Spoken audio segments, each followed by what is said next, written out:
Do you find yourself sprinting often in FC24? If the answer to that question is yes, then this is the most important tutorial you will ever watch. First up, we need to know what happens when we are sprinting. Look guys, we are sprinting, we are not having a ball contact. What does having a ball contact mean? It simply means to have a touch with the ball. We are sprinting, obviously the ball will be further away from our feet. We cannot pass the ball until we have a ball contact.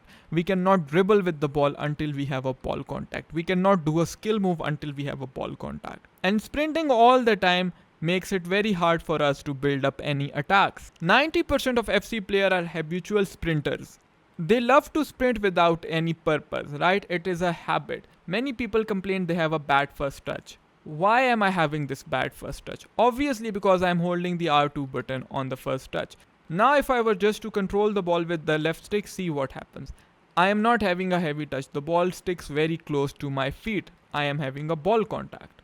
What are the benefits of having a ball contact? Like I said, it makes it very hard for the opponent to get the ball back from you. See, because we are having a ball contact, we are able to pass fluidly, we are able to do skill moves, we are able to do dribbling, we are able to perform everything at a rapid tempo because we are not sprinting.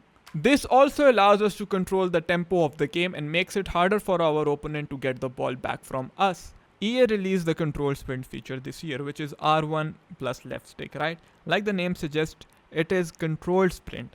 We are having control of the sprint. We are not having heavy touches. But still, there are times when you will have a heavy touch, right? And you only want to use control sprint with purpose. Do not do it without purpose, like anything else in FC24. But sprinting is one of the biggest assets as well. This is when you should be sprinting. When you have ample of space in front of you, when you are on the counter attacks, when you are running down the wings and you have a lot of space in front of you. These are the instances where you should be sprinting, where you want to sprint because you have a purpose. Sprinting without purpose is useless. And also, if you have rapid plus and quick step plus players, that will help you massively when beating players with the sprint button. Now look at this clip guys. I am keeping the ball very close to my feet. I am able to build up at a higher tempo. How am I able to achieve this? Because I am not uselessly sprinting. The ball is relatively close to my feet. I am having ball contacts and you will see how I am going to cook this guy with Okocha because I am not using the sprint button. I use control sprint partially with purpose. But if I were to abuse it, I will not be able to attack at this tempo. You want to maintain a high tempo and you will only do this if you let go of sprinting all the time and you control when you sprint.